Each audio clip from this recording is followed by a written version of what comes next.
नमस्कार। आज हम जिस विषय पर चर्चा करने वाले हैं वो इतिहास, भूगोल और प्रशासन का एक बहुत ही शानदार मिश्रण है। आज का राजस्थान जैसा दिखता है वो हमेशा से ऐसा बिल्कुल नहीं था। इस विशाल और सांस्कृतिक रूप से समृद्ध राज्य का प्रशासनिक इतिहास किसी उलझी हुई पहेली से कम नहीं है। तो चलिए बिना देर किए इस बेहद दिलचस्प विषय में गहराई से गोता लगाते हैं और इस पहेली को एक साथ सुलझाते हैं। सोचिए जरा, एक समय था जब ये क्षेत्र कोई एक राज्य था ही नहीं। ये 19 अलग अलग स्वतंत्र रियासतों, 3 ठिकानों और एक केंद्र शासित प्रदेश का एक बिखरा हुआ समूह था। अब उन बिखरे हुए टुकड़ों को एक साथ जोड़कर आज का एकीकृत और सुव्यवस्थित प्रशासनिक ढांचा तैयार करना कोई छोटा मोटा काम तो था नहीं। ये एक ऐसी भौगोलिक चुनौती थी जिसे पूरी तरह सुलझाने में कई दशक लग गए। इस पूरे सफर को आसानी से समझने के लिए हम इसे 5 छोटे हिस्सों में बांटकर देखेंगे। पहला, नाम और शुरुआत। दूसरा, एकीकरण के 7 चरण। तीसरा, जिलों का क्रमिक विकास। चौथा, संभागीय व्यवस्था का इतिहास। और आखिर में नए बदलाव और इसका वर्तमान स्वरूप। तो चलिए शुरू करते हैं हमारे पहले पड़ाव से, नाम और शुरुआत। आखिर इस राज्य को अपनी पहचान कैसे मिली? देखिए, आधिकारिक तौर पर एक राज्य बनने से बहुत पहले ही इस भूमि को कई अलग अलग नामों से जाना जाता था। जैसे प्राचीन काल में ऋग्वेद में इसे ब्रह्मवर्त और महाभारत काल में मरुकांतार कहा गया। फिर आधुनिक समय आते आते सन 1800 में जॉर्ज थॉमस ने इसके लिए राजपूताना शब्द का इस्तेमाल किया। लेकिन जिसे आज हम गर्व से राजस्थान कहते हैं, ये नाम सबसे पहले 1829 में कर्नल जेम्स टॉड ने अपनी प्रसिद्ध पुस्तक में दिया था। और हाँ, परीक्षा के नजरिए से एक बहुत जरूरी फैक्ट ये है कि इस ऐतिहासिक पुस्तक का हिंदी अनुवाद गौरीशंकर हीराचंद ओझा जी ने किया था। इसे जरूर याद रखिएगा। अब आते हैं हमारे दूसरे हिस्से पर, एकीकरण के 7 चरण, यानी इस विशाल क्षेत्र के टुकड़ों को एक राजनीतिक नक्शे में पिरोने का काम। आजादी के बाद का ये सबसे चुनौतीपूर्ण काम था।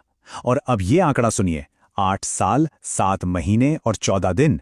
बिल्कुल इतना ही लंबा वक्त लगा था सरदार वल्लभ भाई पटेल और वीपी मेनन जी को इन 19 रियासतों, 3 ठिकानों और अजमेर मेरवाड़ा केंद्र शासित प्रदेश को एक सूत्र में बांधने में। ये रातों रात हुआ कोई चमत्कार नहीं, बल्कि कूटनीति और धैर्य की एक मिसाल थी।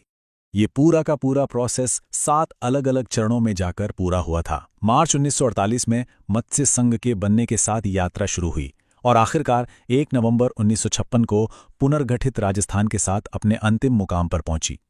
इसी दिन आधुनिक राजस्थान ने अपना वो मूल स्वरूप हासिल किया था जिससे हम आज पहचानते हैं। बाहरी सीमाएं तो तय हो गईं, लेकिन इतने बड़े राज्य को चलाने के लिए आंतरिक प्रशासन भी तो चाहिए। यहीं से शुरू होता है हमारा तीसरा चरण, जिलों का क्रमिक विकास। 1 नवंबर 1956 को जब एकीकरण पूरा हुआ तब हमारे पास एक मजबूत आधार था, 26 जिलों का। इसके बाद प्रशासन की जरूरतों के हिसाब से धीरे धीरे नए जिले बनते गए। 1982 में धौलपुर 27वां जिला बना। फिर 1991 में एक ही दिन में 3 नए जिले सामने आए, बारां, दौसा और राजसमंद। और सफर आगे बढ़ते हुए 2008 में प्रतापगढ़ 33वें जिले के रूप में अस्तित्व में आया। आप देख सकते हैं कि यह प्रशासनिक विकास काफी क्रमिक और नपातुला था। लेकिन फिर आता है 7 अगस्त 2023 का दिन। ये एक ऐतिहासिक गेम चेंजर साबित हुआ। राजस्थान के नक्शे ने अचानक एक बहुत बड़ी छलांग लगाई और एक साथ कई नए जिले जोड़ दिए गए, जिससे कुल संख्या सीधे 41 पहुंच गई। यहां एक बहुत ही दिलचस्प प्रशासनिक फैक्ट बताता हूं। जब एक ही तारीख पर कई जिले एक साथ बनते हैं ना, तो उनका आधिकारिक क्रम अंग्रेजी वर्णमाला यानी A to Z के हिसाब से तय किया जाता है। चलिए अब आगे बढ़ते हैं चौथे हिस्से की तरफ, संभागीय व्यवस्था का इतिहास। जिलों से ऊपर के इस प्रशासनिक स्तर का इतिहास किसी रोलर कोस्टर से कम नहीं रहा है। मैंने इसे रोलर कोस्टर इसलिए कहा क्योंकि यह पूरी तरह से एक ऑन ऑफ सिस्टम रहा है। 1949 में मुख्यमंत्री हीरालाल शास्त्री जी ने 5 संभागों के साथ इसकी शुरुआत की। लेकिन 1962 आते आते मुख्यमंत्री मोहनलाल सुखाड़िया जी ने इस व्यवस्था को पूरी तरह से खत्म ही कर दिया। इसके सालों बाद 1987 में मुख्यमंत्री हरिदेव जोशी जी ने इसे 6 संभागों के साथ वापस जिंदा किया। और फिर 2005 में मुख्यमंत्री वसुंधरा राजे जी के कार्यकाल में भरतपुर को 7वें संभाग के रूप में जोड़ा गया। और अब हम पहुंचते हैं अपने आखिरी और सबसे महत्वपूर्ण हिस्से पर, 2024 के एकदम ताज़ा अपडेट्स और इसका वर्तमान स्वरूप। दरअसल 2023 में जो इतने सारे नए जिले बने थे, उसकी वजह से वर्तमान मुख्यमंत्री भजन लाल शर्मा जी की सरकार ने इन सब की समीक्षा करने का फैसला लिया। इसके लिए एक मंत्रिमंडलीय उपसमिति बनी और फिर ललित के पवार समिति को इसकी बारीकी से जांच करने का काम सौंपा गया। इस समिति ने जून से अगस्त 2024 के बीच अपनी गहन समीक्षा पूरी की। और इस समीक्षा का नतीजा क्या निकला? समिति की सिफारिशों के आधार पर 9 नवनिर्मित जिलों और 3 संभागों, जो कि पाली, सीकर और बांसवाड़ा थे, उन्हें वापस हटा दिया गया।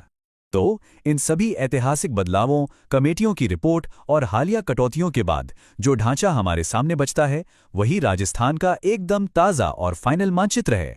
अब परीक्षाओं के नजरिए से इन 7 संभागों का ये डेटा बिल्कुल कंठस्थ कर लीजिए। क्षेत्रफल की बात करें तो जोधपुर और बीकानेर सबसे बड़े हैं और भरतपुर और कोटा सबसे छोटे। अगर जिलों की संख्या देखें तो जोधपुर संभाग में सबसे ज्यादा 8 जिले आते हैं, जबकि कोटा और बीकानेर में सबसे कम यानी सिर्फ 4-4 जिले हैं। और आबादी के मामले में जयपुर और जोधपुर सबसे आगे हैं। इस टेबल को अगर आप समझ लेंगे तो पूरा का पूरा स्ट्रक्चर आपके दिमाग में छप जाएगा। भौगोलिक रूप से एक बहुत ही मजेदार फैक्ट बताऊं, अजमेर संभाग राज्य के बिल्कुल केंद्र में मौजूद है। यह राजस्थान का इकलौता ऐसा संभाग है जिसकी सीमाएं बाकी सभी संभागों को छूती हैं, एकदम एक सेंट्रल एंकर की तरह। तो इन सब बातों का सबसे बड़ा निष्कर्ष क्या है? वो ये है कि आज की तारीख में राजस्थान 41 जिलों और 7 संभागों में बटा हुआ एक बेहद मजबूत और सुदृढ़ राज्य है। बस ये 2 नंबर्स आपको भूलने नहीं हैं। हमने देखा कि कैसे 19 रियासतों का एक बिखरा हुआ समूह आज 41 जिलों वाले विशाल प्रशासनिक ढांचे में बदल गया। लेकिन आखिर में एक सवाल जो हमें सोचना चाहिए, दशकों से चली आ रही इस टूट फूट और जोड़ा जोड़ी के बाद क्या यही राजस्थान का आखिरी नक्शा है, या फिर भविष्य की प्रशासनिक जरूरतों के हिसाब से इस इतिहास का कोई नया अध्याय अभी और लिखा जाना बाकी है? इसी विचारोत्तेजक सवाल के साथ हम आज का ये एक्सप्लेनर यहीं समाप्त करते हैं। हमारे साथ जुड़ने के लिए आपका बहुत बहुत शुक्रिया।